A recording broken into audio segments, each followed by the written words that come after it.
بسم اللہ الرحمن الرحیم۔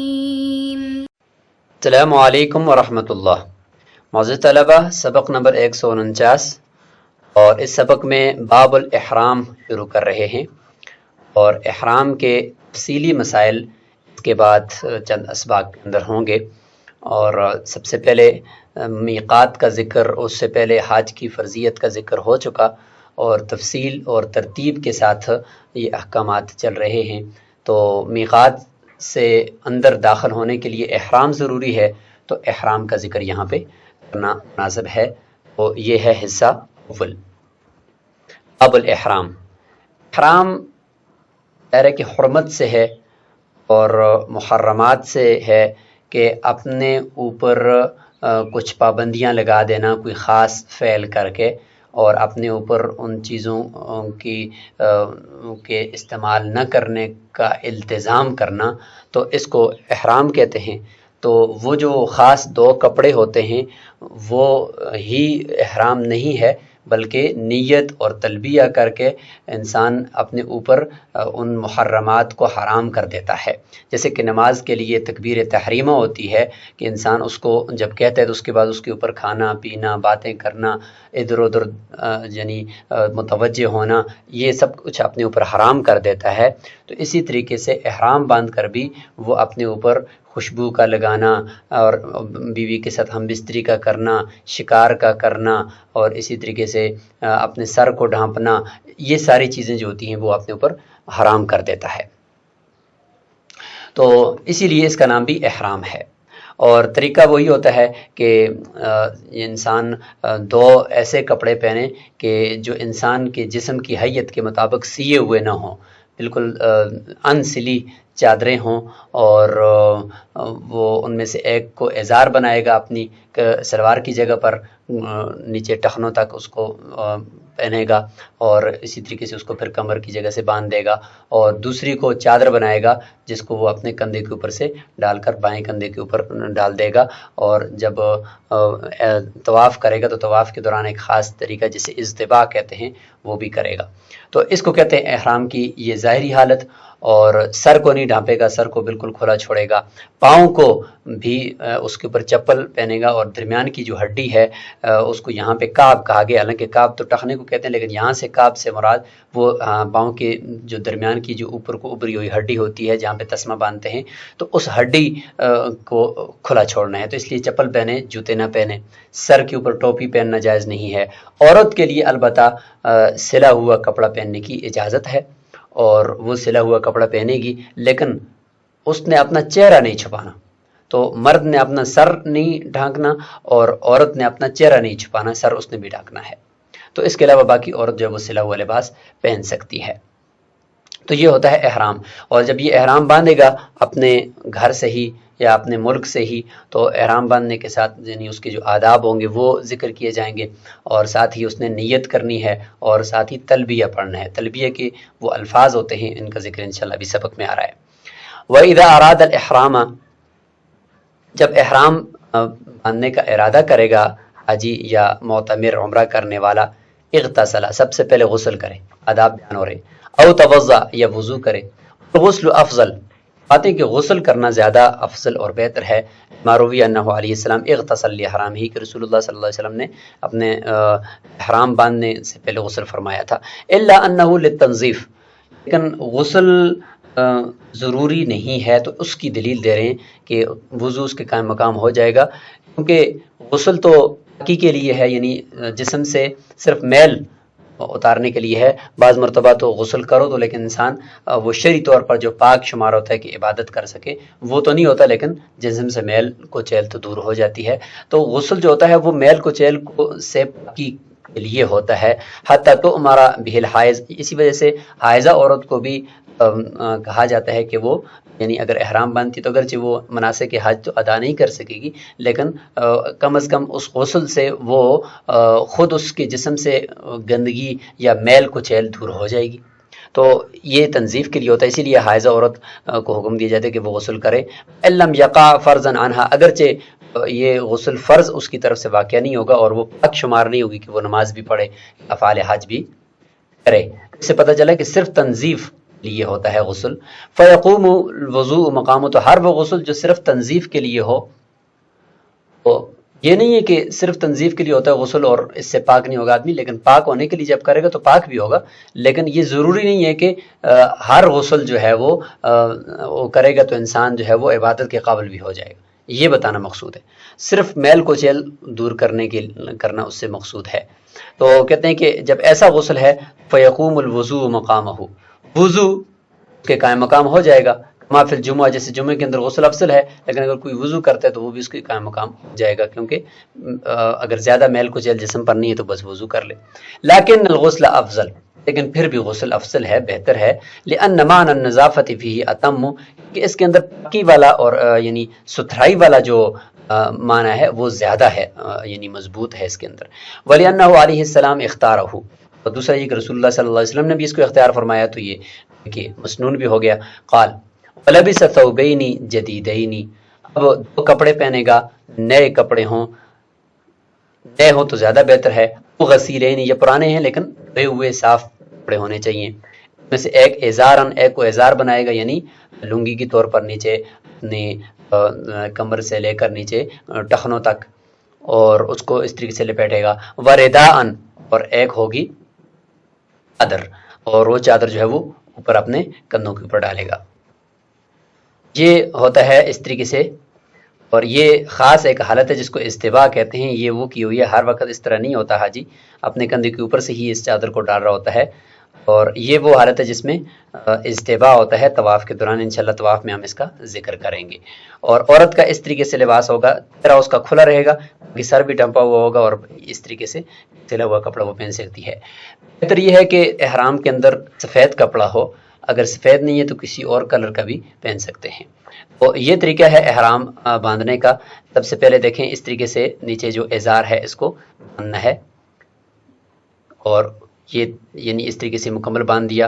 اور یہاں پر اپنا جو پرس ہے بٹوا، وہ اگرچہ سلا ہوا ہے لیکن اس کے پہننے کی اجازت ہے، کیونکہ سلا ہوا لباس انسان کی جسم کی حیت کے مطابق سلا ہوا ہو، یا جوتا بنا ہوا ہو جس کے اندر پاؤں کے اوپر کی ہڈی چھپ جاتی ہو، وہ پہننا ممنوع ہے. باقی ہر ایک سلی ہوئی چیز استعمال کرنا ممنوع نہیں ہے. لہذا بیگ کو استعمال کر سکتے ہیں، اس پرس کو استعمال کر سکتے ہیں سلے ہوئے کو، اور سلے ہوئے چادر ہے، تکیہ ہے، اس کے اوپر بیٹھ سکتے ہیں. اس طریقے سے خوشبو لگانا منع ہے، اور اس کا بھی ذکر ہم کریں گے. اگر کہیں خوشبو لگا ہوا کپڑا ہے یا چٹائی ہے اس کے اوپر بیٹھ سکتے ہیں. اور یہ پھر اوپر چادر پہننے کا طریقہ ہے، بائیں کندھے کے اوپر سے اس طرح پکڑ کر پھر اس کو یہاں سے ایسے ڈال دینا ہے. لیکن یہ اجتباء خاص حالت کے لیے ہوتا ہے، ورنہ پھر اس کندھے کے اوپر سے بھی اس کو ڈال سکتے ہیں. جنہ علیہ السلام تذرا ورتدا عند احرام ہی، کہ رسول اللہ صلی اللہ علیہ وسلم نے ازار بھی پہنا اور چادر بھی اپنے احرام پہنتے وقت. تو یہ ثابت ہو گئے دو کپڑے. بخاری شریف کے اندر یہ روایت حضرت عبداللہ بن عباس رضی اللہ عنہ سے بھی ہے کہ انطلق النبی صلی اللہ علیہ وسلم من المدینہ ترجل ودہن ولبس ازارہ ورداءہ ہوا واصحابہ فلم ینہ عن شیء من الادیۃ والازر تلبس الا زعفرہ. تو یہ یہاں پہ پورے تفصیلی روایت ہے اس حوالے سے. دو کپڑے بغیر سلے ہوئے پہننے کی عقلی دلیلیں بھی ذکر فرما رہے ہیں. باتیں ولی انہ ممنوع عن لبس المخیط، یعنی ایسا کپڑا کہ جو مخیط یعنی سلا ہوا ہو اس کے پہننے کی اجازت نہیں ہے. اور یہ چونکہ ایک عاشقانہ عبادت ہے لہٰذا اس میں یہی لباس مسنون ہے. ولا بد من ستر العورت، دوسری یہ کہ ستر کا چھپانا بھی ضروری ہے. یہ دونوں باتیں ہیں، اور ساتھ یہ کہ ودفع الحر والبردی، گرمی اور سردی سے بھی بچانا ہے اپنے آپ کو. یہ ساری چیزیں ہیں. تو وذالک فیما عیناہ، یہ اسی کے اندر ہے جو دو کپڑے ہم نے ذکر کر دیے کہ ان دونوں کپڑوں سے یہ سارا کام ہو جاتا ہے. ستر بھی چھپ جاتا ہے اور سلے ہوئے بھی نہیں ہیں، گرمی سردی سے بھی انسان بچ جاتا ہے. یہی دو کپڑے اگر سردی ہو تو ذرا موٹے رکھ دیے جائیں، اگر گرمی ہو تو پتلے رکھ دیے جائیں، لیکن اس کے اوپر کوئی اور سلا ہوا کوٹ یا اسی کے اوپر کوئی پینٹ یا کوئی اس طرح کی چیز پہننا جائز نہیں ہوگا. والجدید افضل، نئے کپڑے زیادہ بہتر ہیں. لأنہ اقرب الی الطہارہ، کیونکہ وہ پاکی اور ستھرائی کے زیادہ قریب ہیں. قال قدری رحمہ اللہ فرماتے ہیں مسا طیبا ان کان لہ، خوشبو اگر اس کے پاس ہو استیاب، تو اس کو اپنے جسم پر لگائے. اور امام محمد رحمہ اللہ فرماتے ہیں، یعنی یہ احرام سے پہلے کی بات ہو رہی ہے، احرام سے پہلے خوشبو لگائے، احرام کے بعد خوشبو لگانا منع ہے. اور امام محمد رحمہ اللہ فرماتے ہیں کہ انه یکرہ اذا تطیب بما تبقى عینہ بعد الاحرام، ایسی خوشبو لگانا مکروہ ہے جس کا اثر، جس کا عین کا اثر اور اس کا کلر یا اس کا اثر احرام کے بعد باقی ہو، ایسی خوشبو مکروہ ہے. یہی امام مالک اور امام شافعی رحمہ اللہ کی بھی قول ہے. وہ فرماتے ہیں کہ لأنه منتفع بھی بعد الاحرام، یہ تو ایسا ہے گویا کہ احرام کے بعد اس خوشبو سے نفع حاصل کرنا، لہٰذا ایسا یہ درست نہیں ہے. اور مشہور جو قول ہے کہ لگا سکتا ہے خوشبو احرام سے پہلے، اور ہر قسم کی خوشبو لگا سکتا ہے. فرماتے ہیں کہ اس کی دلیل ایک تو نقلی ہے، حضرت عائشہ رضی اللہ عنہ کی روایت، فرماتے ہیں کنت اطیب رسول اللہ صلی اللہ علیہ وسلم لاحرامہ قبل ان یحرم، احرام باندھنے سے پہلے رسول اللہ صلی اللہ علیہ وسلم کے احرام سے پہلے میں رسول اللہ صلی اللہ علیہ وسلم کو خوشبو لگایا کرتی تھی.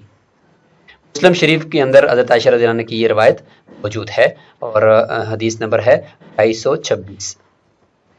عقلی دلیل الممنوع عنہ طیب بعد الاحرام، ممنوع جو ہے محرم سے وہ ہے الطیب، محرم کا فعل خوشبو لگانا، یہ فعل احرام کے بعد یہ ممنوع ہے. اگر جو لگی ہوئی خوشبو ہے وہ جو اس نے فعل کیا وہ فعل تو احرام سے پہلے کا ہے، وہ ممنوع نہیں ہے، سمجھ گئے. لہٰذا احرام کے بعد جو خوشبو لگانے کا فعل ہے وہ ممنوع ہے. الباقی اور جو پہلے سے باقی خوشبو ہے وہ تو فعل اس نے احرام سے پہلے کیا ہے. کتابع لہو، یہ تو اس محرم کے جسم کے تابع ہے، جس طرح اس کے جسم کے بال ہیں، داڑھی ہے تو جسم کے عضو کی طرح ہو کہ اس کا جز بن گیا. لاتصال ہی بھی، کیونکہ اس کے ساتھ متصل ہے اس کے جسم کے ساتھ. خلاف الثوبی، خلاف کپڑے کے، اگر کوئی یہ کہے کہ بھائی کپڑا بھی تو اس کے جسم پر ہی تھا پہلے نا، وہ تو اس نے پہلے پہنا ہوا تھا سلا ہوا کپڑا، اسی کے اوپر دوسرے کپڑے پہن لو، اس کو کیوں اتارتے ہو؟ لہٰذا احرام کے بعد اس کو اتارنے کی ضرورت نہیں ہے. جس طریقے سے خوشبو کے اندر کوئی حرج نہیں ہے احرام سے پہلے لگائی ہوئی. تو اس کا جواب دیتے ہیں کہ کپڑا جو ہوتا ہے انہ مباین عنہ، وہ اس کے جسم کے تابع نہیں ہے، اس کے جسم سے جدا ہو سکتا ہے، وہ تو وہ ایک الگ چیز ہے، لہٰذا اس کو اتارنا ہی پڑے گا. خوشبو جو اس جسم پر لگی ہوئی ہے وہ پہلے لگی ہوئی ہے، وہ اس کے ساتھ متصل ہو چکی ہے، وہ اس سے الگ نہیں ہو سکتی، لہٰذا وہ اس کے ساتھ متصل ہے، کپڑے کی طرح نہیں ہے. تو وہ اگرچہ احرام کے بعد ہو اس میں کوئی حرج نہیں ہے. قال قدر رحمہ اللہ فرماتے ہیں وصلی رکعتین، 2 رکعت احرام پہننے کے بعد نماز نفل پڑے گا بشرطے کہ شروع وقت نہ ہو. لما روا جابر رضی اللہ عنہ ان النبی علیہ السلام صلی بذی الحلیفۃ رکعتین عند احرامہ، احرام کے پہننے کے بعد رسول اللہ صلی اللہ علیہ وسلم نے ذوالحلیفہ جو ان کا میقات ہے مدینہ منورہ والوں کا، اس پہ رسول اللہ صلی اللہ علیہ وسلم نے 2 رکعت نماز پڑھی ہے. حضرت جابر رضی اللہ عنہ کی یہ جو روایت ہے اس کے اندر 2 رکعت کی قید نہیں ہے، بلکہ اس میں جو امام مسلم رحمہ اللہ نے اس کو روایت کیا تو اس میں یہ کہ مطلقاً رسول اللہ صلی اللہ علیہ وسلم نے وہاں پہ نماز پڑھی ہے. فصلی رسول اللہ صلی اللہ علیہ وسلم فی المسجد، تو یہاں پہ اس طریقے سے ہی ہے. البتہ سعید بن جبیر رضی اللہ تعالیٰ عنہ کی روایت ابو داؤد شریف میں ہے، یہ تفسیری روایت، تو اس میں یہ ہے کہ آخر میں یہ کہ صلی فی مسجدہ بذی الحلیفہ رکعتیہ، یہاں پر یہ 2 رکعت کا ذکر ملتا ہے. قال محمد رحمہ اللہ فرماتے ہیں کہ پھر یہ کہے گا اللہم انی ارید الحج یسرہ لی تقبلہ منی ان اداہ فی ازمنۃ متفرقہ. فرماتے ہیں کہ اس طریقے سے دعا کرے گا اور گویا کہ حج کی نیت بھی کر رہا ہے، تو ضمناً میں یہ نیت کی طرف اشارہ ہے کہ اے اللہ میں حج کی نیت کرتا ہوں اور میرے لیے آسان فرما دے اور میرے لیے مجھ سے اس کو قبول فرما دے. ان اداہ فی ازمنۃ متفرقہ، اس دعا کرنے کی وجہ کیا ہے؟ فرماتے ہیں یہ دعا اس لیے کیونکہ حج کی ادائیگی مختلف وقتوں میں ہوتی ہے، 4 5 6 دن لگتے ہیں، واماکن متباینۃ، اور مختلف جگہوں پر ہوتی ہے. فلا یار عن المشقۃ عادتاً، تو عادتاً اس میں تکلیف ہے وہ اس سے خالی نہیں ہوتی. فیسأل التیسیر، تو لہذا تیسیر کا سوال کیا. فی الصلاۃ، نماز کے اندر اس طرح کی نیت کیوں نہیں ہوتی؟ تو فرماتے ہیں کہ نماز کے اس لیے کہ لم یذکر مثل ھذا دعا، اس طرح کی دعا کا ذکر نہیں ہے. لأن مدتها یسیرۃ، ایک تو اس کا وقت کم ہوتا ہے، 5 6 7 منٹ ہوتے ہیں. اداءها عادۃ متیسر، اور اس کا ادا کرنا بھی عام طور پر وہ اتنا مشکل نہیں ہوتا، تو اس لیے اس میں یہ الفاظ نہیں ہے. قال ثم یلبی عقیب صلاته، پھر نماز پڑھنے کے بعد تلبیہ کرے گا. نیت بھی ہوگی، حرام کے کپڑے بھی باندھ دیے، اب اس نے تلبیہ پڑھنا ہے. اگر مکروہ وقت ہے تو پھر 2 رکعت نماز پڑھنے کی ضرورت نہیں ہے. تلبیہ کیا ہے؟ وہ چند الفاظ ہیں. لما روی ان نبی علیہ السلام لبا فی دبر صلاتی، تو نماز کے بعد رسول اللہ صلی اللہ علیہ وسلم نے تلبیہ بھی فرمایا. وان لبا بعد ما استوت بھی راحلته جازا، اگر وہ تلبیہ سواری کے یعنی جب سواری اس کو لے کر اوپر اٹھ جائے گی اس وقت پڑھتا ہے جازا، یہ بھی درست ہے. ولیکن الاول افضل، لیکن اول یہ کہ یعنی گاڑی پر یا جہاز پر بیٹھنے سے پہلے ہی وہ تلبیہ پڑھ لے. لما روینا، جیسے کہ ہم نے ذکر کیا. فین کا یعنی روایت ابھی جو ہم نے ذکر کی، یہ روایت امام ترمذی رحمہ اللہ نے حضرت عبداللہ بن عباس رضی اللہ عنہ سے ذکر فرمائی ہے کہ ان نبی علیہ السلام حل فی دبر الصلاۃ. ان کان مفردا بالحج، اگر وہ حج افراد کرنے والا ہے، آگے انشاءاللہ ذکر آئے گا. حج افراد، حج قران اور حج تمتع، یہ 3 قسم کے حج ہوتے ہیں. حج افراد کے اندر یہ ہے کہ انسان صرف حج کا احرام باندھتا ہے، اور حج قران عمرہ اور حج دونوں کو ملا کر وہ کرتا ہے. اور حج تمتع یہ اس کے اندر بھی عمرہ اور حج ہوتا ہے، لیکن پہلے عمرہ کر کے اپنے آپ کو حلال کر دیتا ہے، احرام کھول دیتا ہے، پھر حج کے احرام دوبارہ وہیں سے باندھتا ہے. تو یہ ہوتا ہے. تو حج افراد اگر کر رہے تو پھر اس طریقے سے نیت کرے گا. ینوی بتلبیتہ الحج، تو تلبیہ کے ساتھ ہی یعنی جب تلبیہ پڑھے گا تو اسی کے ساتھ ہی حج کی نیت بھی کرے گا. صرف حج کی نیت، عمرے کی نہیں، کیونکہ حج افراد ہے. لأنہ عبادت، اچھا نیت کیوں کرے گا؟ کیونکہ یہ عبادت ہے. والاعمال بالنیات، اور جتنے بھی عبادت کے اعمال ہیں وہ سارے کے سارے نیت کے اوپر ان کا انحصار ہے، اور اسی کے مطابق اجر و ثواب ملتا ہے. والتلبیۃ ان یقول، تلبیہ کیا ہے؟ وہ یہ ہے لبیک اللہم لبیک لبیک لا شریک لک لبیک ان الحمد والنعمت لک والملک لا شریک لک. یہ الفاظ ہیں. وقولہ ان الحمد کسر الالف، فرماتے ہیں کہ یہ جو ان الحمد ہے یہ الف کے کسرے کے ساتھ ہے، ان نہیں ہے بلکہ ان ہے، کیونکہ ان جو ہوتا ہے اس کا تعلق پیچھے کلام کے ساتھ ہوتا ہے، اور جو ان ہوتا ہے اس کا کلام ابتدا کرنے کے لیے ہوتا ہے.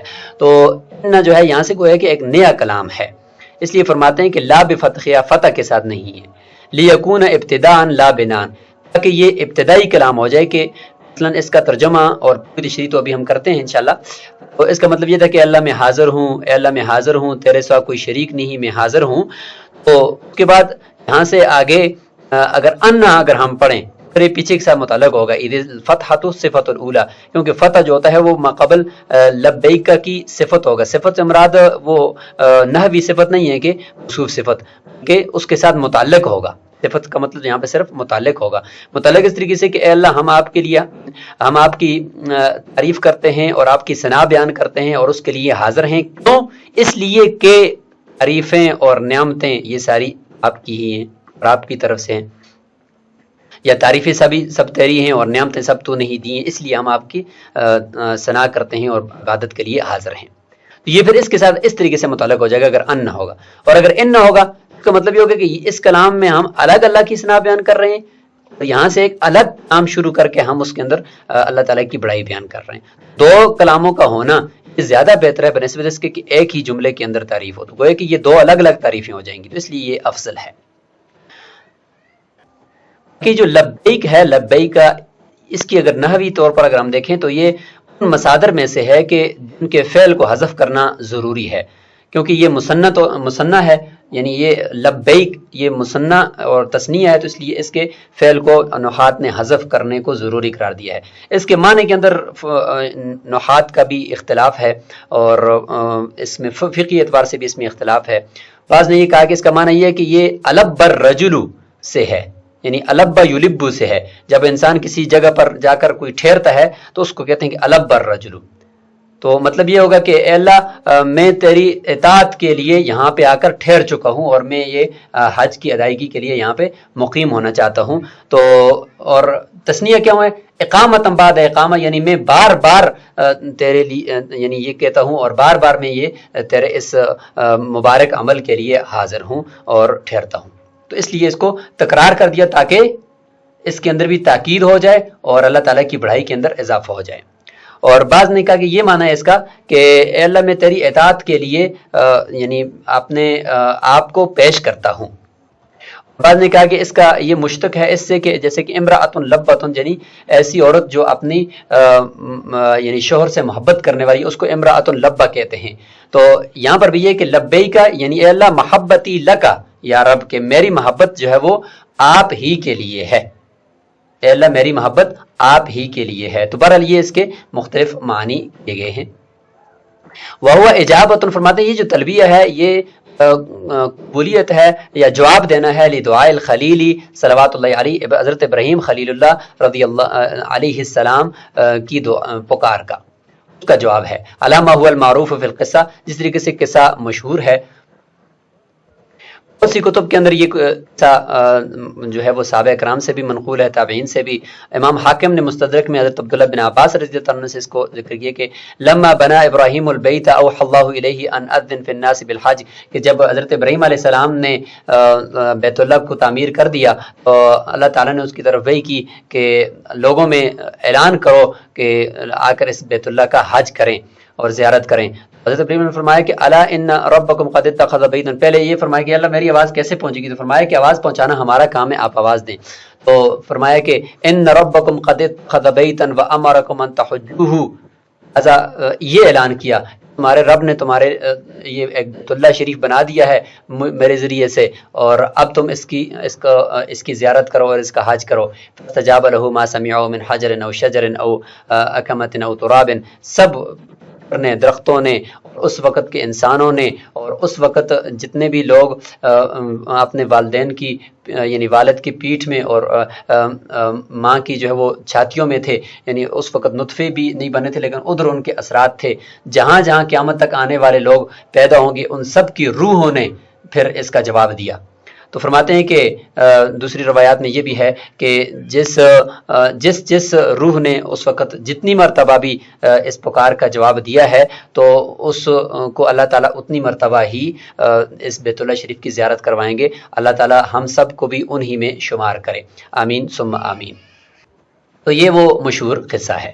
ولا ينبغي ان يخل بشيء من هذه الكلمات، بات ہے کہ ان کلمات میں سے کسی ایک کلمے کو کم کرنا جائز نہیں ہے، یہ چونکہ اسی طریقے سے منقول ہیں. لأنه هو المنقول باتفاق الروات، تمام روات کے اتفاق سے یہ اسی طریقے سے یہ الکلمات منقول ہیں، یعنی اس سے کمی کرنا جائز نہیں ہے. ولا ينقص عنه، اس سے کمی نہیں کی جائے گی. ولو زاد فيها جازا، البتہ اگر اس میں کوئی اضافہ کرتے ہیں تو یہ جائز ہے. سوائے امام شافعی رحمۃ اللہ کے، وہ فرماتے ہیں فی روایت الربیع عنہ، ان کے جو ان کی کتب کو روایت کرنے والے جو مشہور ان کے راوی ہیں حضرت ربیع، تو ان کی روایت کے مطابق وہ فرماتے ہیں کہ اضافہ بھی ان میں نہیں کر سکتے. وہ اعتبارہ بالاذان والتشہد، وہ قیاس کرتے ہیں اس کو اذان کے اوپر اور تشہد کے اوپر، جس طریقے سے وہ اسی طریقے سے منقول ہیں رسول اللہ صلی اللہ علیہ وسلم سے کہ ان میں کوئی کمی زیادتی نہیں کر سکتے. من حیث انہ ذکر منظوم، اس طور پر کہ تشہد بھی ایک منظوم اور اشعار کی طرح کا ایک ذکر ہے، جیسے التحیات للہ والصلوات والطیبات یہ، اور اسی طریقے سے اذان بھی ایک منظوم کلام ہے. تو اسی طریقے سے یہ تلبیہ بھی ہے، لہذا کمی زیادتی جس طرح تشہد اور اذان بھی نہیں کر سکتے یہاں بھی نہیں کر سکتے. احناف فرماتے کہ ان اجلاء صحابہ ابن مسعود وابن عمر وابی ہریرہ رضی اللہ عنہم زادوا علی المأثور، منقول جو تلبیہ ہے اس کے اوپر انہوں نے اضافہ فرمایا ہے. صحابہ نے فرمایا ہے تو کوئی حرج نہیں ہے اس میں اضافہ کرنے کا. ہر ایک صحابی سے جو روایت ہے وہ یہاں پہ دیکھیں تفصیل سے ذکر ہوگی. حضرت عبداللہ بن عمر رضی اللہ تعالیٰ عنہ کو تو صحیح کے تمام محدثین نے ذکر کیا ہے، امام مسلم نے بھی اس کو ذکر کیا ہے کہ ان تلبیۃ رسول اللہ لبیک اللہم لبیک لا شریک لک ان الحمد والنعمت لا شریک لک. اور حضرت عبداللہ بن عمر فرماتے تھے اس میں لبیک وسعدیک والخیر بیدیک لبیک والرغباء الیک والعمل. اور اسی طریقے سے حضرت عبداللہ بن مسعود رضی اللہ تعالیٰ عنہ سے بھی بہت سارے الفاظ منقول ہیں. وہ فرماتے ہیں کہ لبیک عدد التراب وما سمعته قبل ذلك لا بعد. اس کے علاوہ اور حضرت ابو ہریرہ رضی اللہ تعالیٰ عنہ سے بھی دیکھیں، وہ بھی اس میں اضافہ فرماتے تھے لبیک الہ الحق، یہ ان کے الفاظ ہیں. خلاصہ یہ ہے کہ احناف کے نزدیک اس میں اضافہ کر سکتے ہیں لیکن میں نہیں کر سکتے۔ دلیل عقلی دیتے ہیں کہ وَلِأَنَّ الْمَقْصُودَ الثَّنَاء، مقصود اس تلبیہ سے صرف اللہ تعالیٰ کی بڑائی بیان کرنا ہے، اور وَإِظْهَارُ الْعُبُودِيَّةِ، اور بندگی کا اظہار کرنا ہے، تو اس کے اندر اضافہ کرنے میں کوئی حرج نہیں ہے۔ فَلَا يُمْنَعُ مِنَ الزِّيَادَةِ عَلَيْهِ، لہذا اضافے سے اس میں منع نہیں کیا جائے گا۔ امام شافعی رحمہ اللہ نے جو تشہد اور اذان پر قیاس کیا ہے، اس کا جواب یہ ہے کہ اذان تو ایک اعلان ہے نماز کی طرف بلانے کے لیے، تو وہ جس طرح منقول ہے تو اس سے اضافہ نہیں کر سکتے، اور اگر اضافہ کریں گے تو لوگ پھر اپنا گھڑتے رہیں گے۔ اور اسی طریقے سے اگر تشہد کو دیکھیں تو تشہد میں تو اضافی ایک تاکید بھی ہے کہ کما یعلمنا التشہد، یعنی اللہ کے رسول صلی اللہ علیہ وسلم نے حضرت عبداللہ بن مسعود رضی اللہ تعالیٰ عنہ کو تشہد اس طور پر سکھائی کہ جیسے کہ قرآن کی آیت سورۃ من یا قرآن کی کوئی صورت سکھائی جاتی ہے، تو یہ اس میں تاکید زیادہ ہے، لہٰذا اس میں اضافہ نہیں کر سکتے، اور اگر اضافہ کریں گے بھی تو پھر نماز کے اندر خلل آئے گا، جو کہ نماز کی جو ترتیب ہے اس کے خلاف ہے، تو اس لیے ان دونوں میں اضافہ تو کر نہیں سکتے۔ لیکن جو تلبیہ ہے وہ شاعر اسلام کے طور پر اس کے اندر اس کو بولا جاتا ہے، تو اس میں اگر اضافہ کریں بھی تو اس کے شاعر اسلام ہونے کے اندر کوئی کمی نہیں آتی۔ قال، امام قدر رحمہ اللہ فرماتے ہیں کہ وَإِذَا لَبَّ، جب اس نے تلبیہ بھی پڑھ لیا، نیت بھی کر لی، اور احرام کے کپڑے بھی باندھ لیے، تو فقط احرم، یہ گویا کہ محرم ہو گیا ہے۔ اب اس کے اوپر پابندیاں آگے ذکر ہوں گی، یعنی اذا نوا، جب اس نے نیت بھی کر لی۔ صاحب ہدایہ فرماتے ہیں کہ نیت بھی کر لی، لیکن یہاں پہ امام قدوری نے اس کا ذکر نہیں کیا، تو اس لیے اس کا انہوں نے صراحت فرما دی۔ لأن العبادۃ لا تتأدى الا بالنیہ، لیکن عبادت جو ہے وہ نیت کے بغیر ادا نہیں ہوتی۔ الا انہ لم یذکرھا، لیکن فرماتے کہ امام قدوری رحمہ اللہ نے اس کو ذکر نہیں کیا، یعنی یہاں پہ اس کو ذکر نہیں کیا، ورنہ پیچھے تو ذکر ہو چکا ہے۔ ابھی ہم نے اس کو جو دیکھ لیا کہ وہ دعا کرے گا اور اس کے ساتھ کہے گا کہ اے اللہ تو میرے لیے اس کو آسان کر دے، جیسے کہ ہم نے اللہم انی ارید الحج فیسرہ لی وتقبلہ منی، تو اس میں نیت کی طرف اشارہ ہے کہ ہو گیا، اور ایک طرح سے صراحت بھی ہوگی۔ اریدو کا مطلب یہ ہوتا ہے کہ میں نیت کرتا ہوں، لہذا جب یہ سارے کام کر دے گا نیت بھی کر دے گا۔ الا انہ لم یذکرھا، صاحب ہدایہ فرماتے ہیں کہ امام قدوری نے اس کو ذکر نہیں کیا، لتقدم الاشارۃ الیہ فی قولہ اللہم انی ارید الحج، اللہم انی ارید الحج کے الفاظ کے اندر اس کی طرف اشارہ ہو گیا ہے۔ ولا یسیر شارعا فی الاحرام بمجرد النیۃ ما لم یأتی بالتلبیۃ، فرماتے ہیں کہ احرام کی جو احکامات ہیں اس میں باقاعدہ داخل ہونے والا یہ شخص نہیں ہوگا صرف نیت سے، جب تک کہ تلبیہ نہ پڑے، یعنی صرف کپڑے پہننے سے احرام کے اور صرف نیت کرنے سے وہ احرام والا شمار نہیں ہوگا، محرم شمار نہیں ہوگا، کہ جب تک کہ تیسرا کام بھی نہ کرے، یعنی تلبیہ نہ پڑے۔ تو گویا کہ یہ تینوں کام مل کر اس کو محرم بناتے ہیں۔ خلاف للشافعی رحمہ اللہ، سوائے امام شافعی رحمہ اللہ کے، وہ فرماتے ہیں کہ صرف نیت کافی ہے، جیسے کہ نماز کے لیے نیت کافی ہوتی ہے، نیت کر کے تکبیر تحریمہ کر کے انسان باندھ لیتا ہے، تو اس کے بعد اس کے اوپر سارے ممنوعات جو ہے وہ متوجہ ہو جاتے ہیں۔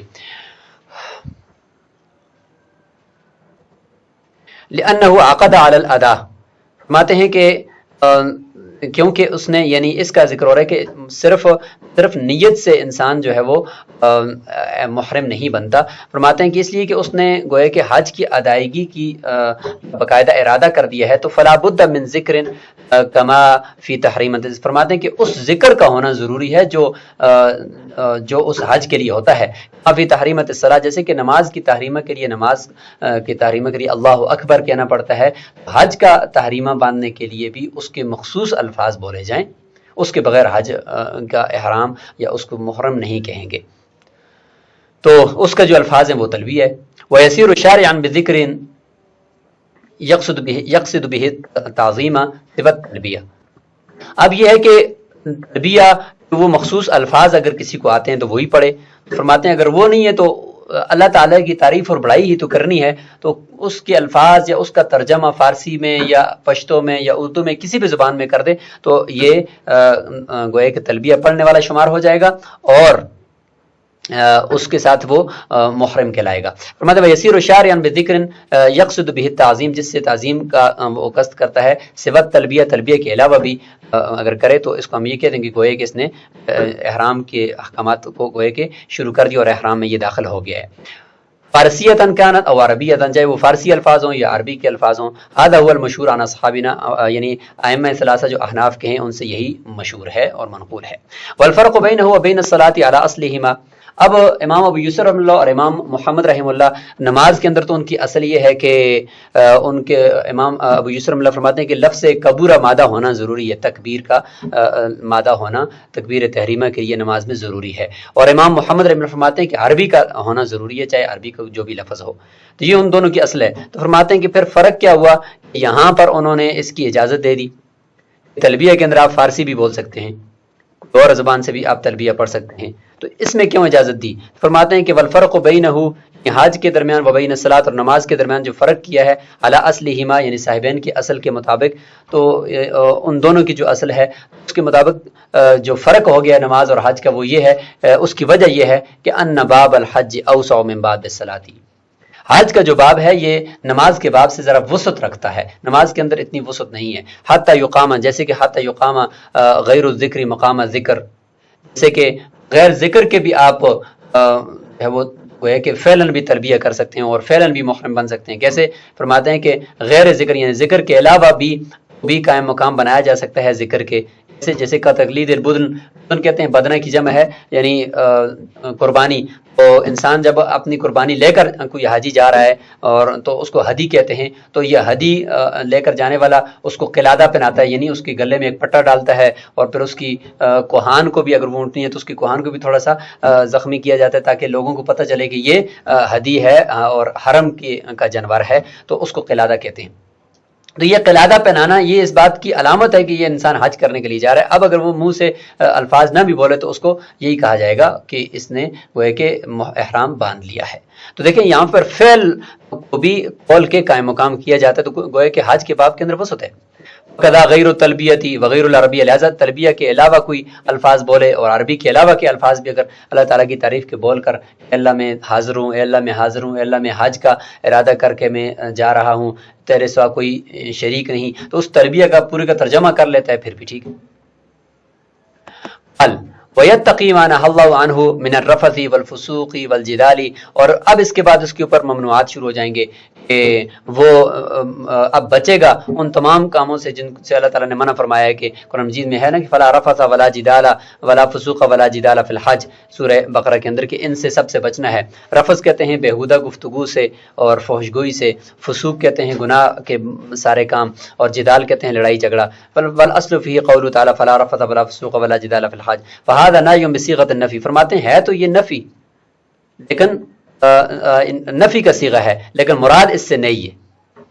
نفی کا صیغہ ہے، نفی کے صیغے کے اندر تو کسی کام کی نفی کریں تو مطلب یہ کہ وہ کام ہے ہی نہیں، حالانکہ ہوتا تو ہے وہ کام، لوگ تو پھر بھی لڑائی جھگڑا کرتے ہیں. لہٰذا مراد یہاں پہ ہوگا کہ یہ نئی ہے، نفی نہیں ہے. نئی کا مطلب کہ ان حاجیوں کو یہ کام نہیں کرنا چاہیے، محرم کو یہ کام نہیں کرنا چاہیے. اب رفث کیسے کہتے ہیں؟ رفث کہتے ہیں الجماع، رفث کہتے ہیں جماع کو، جیسے کہ قرآن مجید میں بھی ہے کہ احل لکم لیلۃ الصیام الرفث، تو اس سے جماع مراد ہے.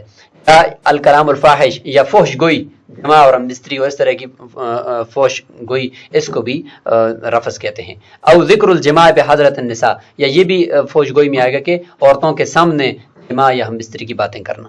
والفسوق المعاصی، باقی سارے گناہ. وہ فی اہل الاحرام اشد حرمتا، ایسے بھی گناہ جو ہے وہ ناجائز ہیں اور حرام ہیں، لیکن احرام کی حالت میں ان کی حرمت اور شدید ہو جاتی ہے. والجدال، جدال کہتے ہیں ان یجادل رفیقہ، اپنے دوست کے ساتھ جھگڑا کرنا، اس سے منع فرمایا. وقیل، اور فرماتے کہ اس کا ایک مطلب یہ کہ مجادلۃ المشرکین فی تقدیم وقت الحج و تاخیرہ، مشرکین کے ساتھ لڑائی جھگڑا کرنا حج کے مقدم کرنے میں، حج کے وقت کو، اور مؤخر کرنے میں، کیونکہ وہ کبھی ذوالقعدہ میں کرتے تھے حج کرتے تھے، کبھی ذی الحجہ میں کرتے تھے، کبھی کب. تو حضرت ابوبکر صدیق رضی اللہ عنہ کو 9 ہجری میں جب رسول اللہ صلی اللہ علیہ وسلم نے بھیجا تو انہوں نے جا کر اعلان کیا کہ آئندہ کے لیے حج جو ہوگا وہ ذی الحجہ کے اندر ہی ہوگا، کسی اور مہینے میں نہیں ہوگا. تو یہاں تک یہ ہو گیا. اب اس کے بعد مزید جو ممنوعات ہوں گے احرام کی حالت کے اندر کہ کون کون سے کام کرنے ہیں، کون کون سے کام نہیں کرنے، ممنوعات اور مباحات، ان کا ذکر انشاءاللہ اگلے سبق کے اندر آئے گا. السلام علیکم ورحمۃ اللہ.